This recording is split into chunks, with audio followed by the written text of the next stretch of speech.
This is a stimulus update and daily news report. Got some important update to share with you. $1,500 monthly direct payments going to certain Americans, and 19% inflation for food costs could last up until next year. I'll let you know what a Democrat turned Republican says that could be done to bring down inflation. We'll also hear from the White House of what they plan on doing with the new Congress to bring down everyday living costs, and I'll give you some other important updates as well. Hope you're having a terrific Thursday. If you appreciate the fact-based, fast-paced updates, hit the like button down below and subscribe to the channel for more daily, straight-to-the-point updates on matters that financially matter to you.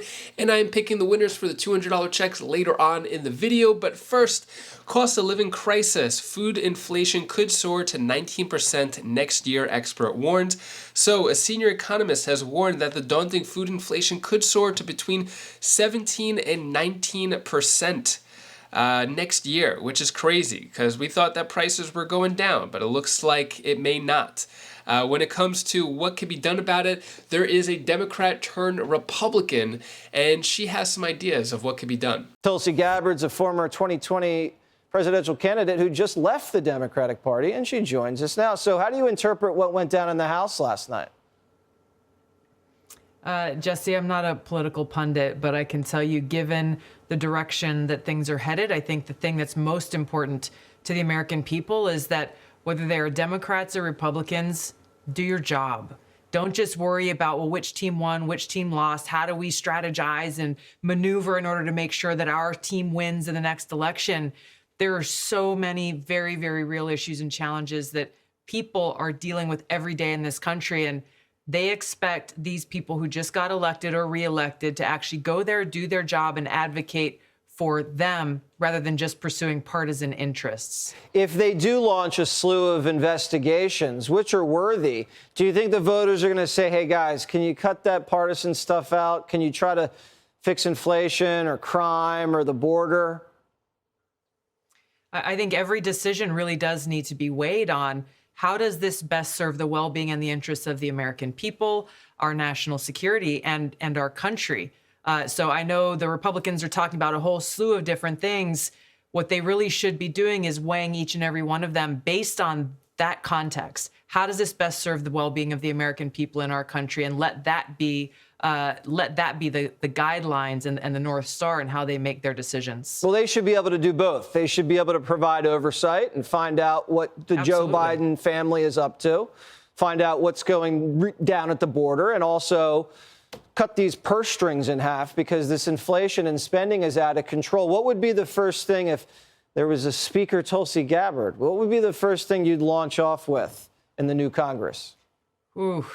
That is that's a tough question because there's a lot of priorities. Dealing with inflation has got to be at the top of the list because I've just met over the last few weeks traveling the country a lot of folks who are really, really concerned about how they're going to afford to pay their heating bill and also take care of the basic necessities they need to provide for their families. I would address and undo all of the incredible overreach of this administration, abusing their executive power and violating our fundamental God-given rights and freedoms in the Constitution, and work on the crime. Crime is out of control, and securing our borders. I think those are really the top priorities that have an effect on our everyday lives that must be tackled by leaders in Washington. Is it true that a non-member of Congress can be Speaker? Because there are rumors that you might be. I'm just kidding. I'm just kidding. Yeah, I know you are. What are your thoughts on what Tulsi Gabbard has to say when it comes to stimulus checks? This could be a way to solve the food crisis as well as everyday cost of living crisis and how prices are going up so high because 63% of Americans support the idea of new stimulus checks to combat hot inflation, and these states are stepping up to offer relief. But will it work?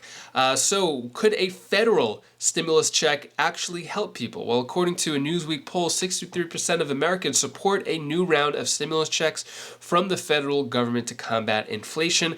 And what it's saying out here is that the stimulus checks did not cause inflation because inflation is happening around the world. So how could the stimulus checks have caused inflation just in America when all the other countries did not hand out stimulus checks? So that's what this article is talking about here.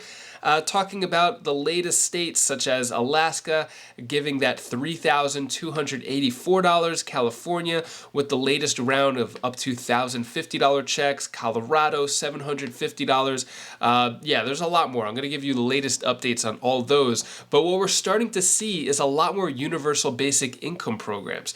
So for example, Americans will get up to $1,500 in monthly direct payments for another 2 years under the $550,000 pot.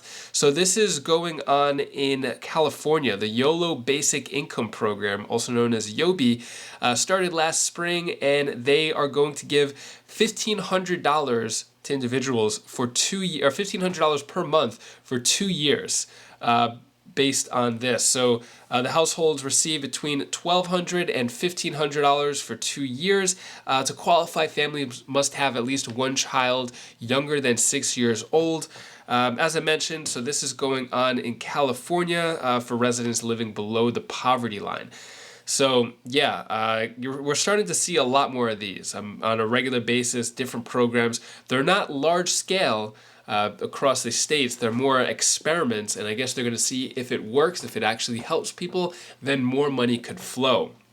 When it comes to what is going to be done to bring down the cost of living, take a look at White House Chief of Staff. Joining us now live is White House Chief of Staff Ron Klain. Mr. Klain, it's a pleasure to have you with us tonight. Thanks for making time. Thanks for having me.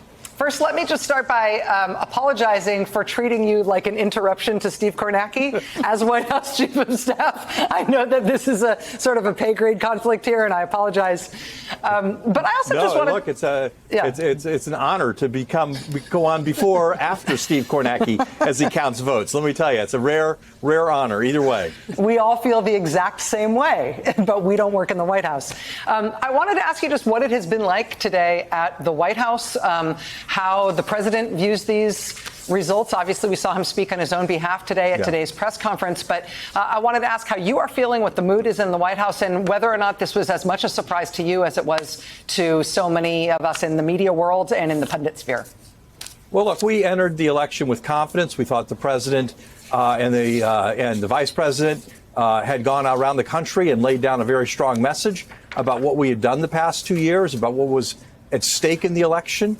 And we felt very confident in that. But of course, you never know till you know. And the results certainly have been very, very strong. We are within reach of holding the Senate and possibly even expanding our majority in the Senate. The House, the president, we already know the president achieved a result in the House that hadn't been matched in 40 years, a result in the governorships that hadn't been matched in almost 50 years. So when you have one of these kinds of historic triumphs, even though, again, we certainly lost some races we wanted to win, but overall, a very, very, very strong outcome for the president and his agenda.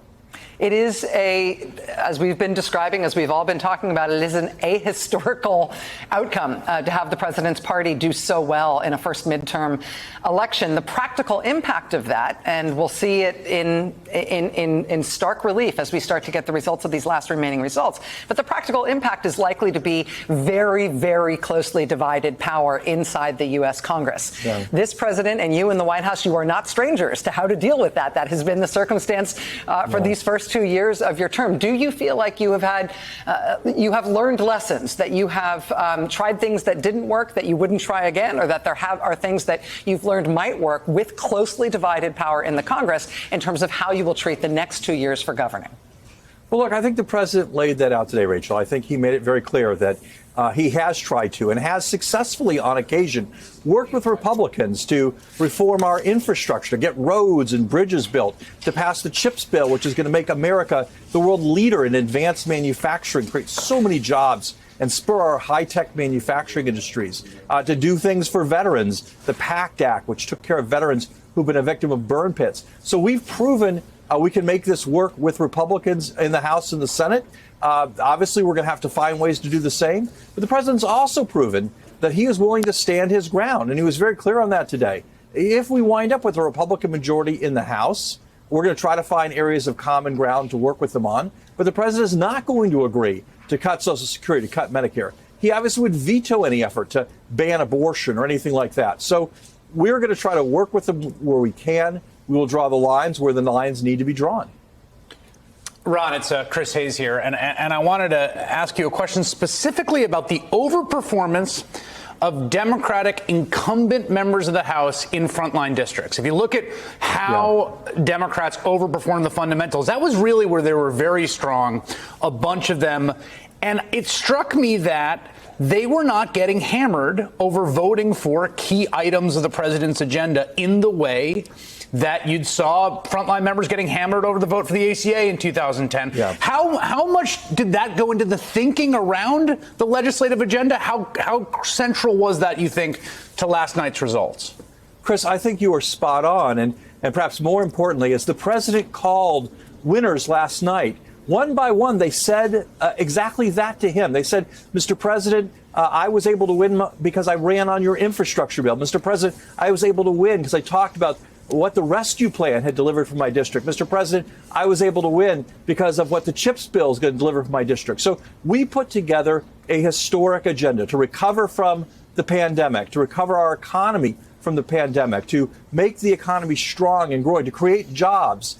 And the Democrats in the House and Senate voted for that agenda, and they ran on that agenda. This was not a midterm where endangered members of the House and Senate ran away from what the president had done. This was a midterm where they ran on what the president had done. We gave them a substantial record. They used that record. I think that's why we won a lot of these close incumbent races in both the House and the Senate. What are your thoughts on what the White House Chief of Staff said with a new Congress in place? Could things get better, or will it actually get worse because of the potential gridlock? Let me know your thoughts on that. And that is all the news that I have for you today to hopefully cheer you up a bit. Here's my daughter Bella's tip of the day. Then I'll announce the winners for the $200 checks. Hi guys, I'm going to give you the 5 positive tips to make you start your day and make you be positive and grateful as much as you can.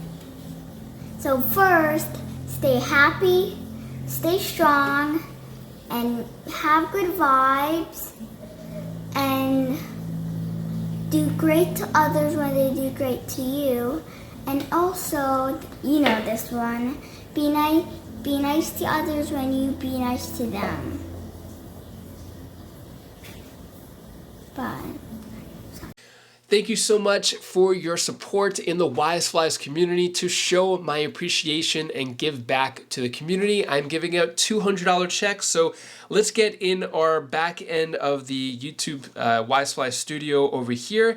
And yeah, once again, I just want to say thank you so much. Really appreciate all of your support for many, many months. I've been trying to give you the daily updates, just give it to you really quick, straight to the point, not too much fluff, not too much reading the article, just let you know what you want, and hopefully that resonates with you. So yeah, we got to go to pick a winner. And so the word to win in this one, you had to comment the word grateful on this video. Just want to hear what more people are grateful for. I know I'm not always giving the best news, but I think if we could switch our mindset to what we have compared to what we don't have, then we could be a little bit more positive, put a little more positivity out there in the world, and maybe make our day a little better. And in turn, it could ripple out, make other people's days better too. So yeah, that's what I believe in. But all right, let's pick the first winner here. It's all random. So first winner is Carolina Avina. I'm grateful for my kids, my grandkids, and for the fact that in spite of many obstacles we faced these past couple of years, I at least still have a job. So happy to hear that, Carolina. Great things to be thankful for. So for you, Carolina, as well as the other winners, I have my contact information down in the description below. Just reach out to me. I'm just going to verify a few things because in the past, people have tried to scam me out of winning the $200. And so I'll just verify that to you, and I'll send you that $200 check. And the next winner is Deborah Atkinson. I am grateful for so many things, but I am grateful that I have a job and a roof over my head, even though it is a struggle. Yeah, I think we're all going through our own struggle in our own way, and I'm happy that you still have a place to stay and a job to support yourself and maybe even your family. So definitely things to be grateful for. And the next winner is Teresa Pickering. I'm grateful for still being able to get things done, even though I have severe pain, but my mind is still stubborn, so it wins. Yeah, great job pushing through it all. I know things can be really tough, especially being in pain. Definitely know what that's like now, being that I have my ankle injury, have to get surgery on the 23rd, and then, yeah, another 6 weeks of recovery and all that. So, yeah, but congrats to you, Teresa. I know things are hard, but hopefully the $200 could help. And those are all the winners that have won. And I will do this again next month, so stay tuned for that. And thank you so much for being a part of the Wise Flies community. Really means a lot to me. Thanks for all your help with watching the videos, hanging out with me. Really means a lot. Anyways, if you want to check out any of my other videos on my other channels, click right up here. And I'll see you in the next video. Take care. Be safe. Thank you for watching.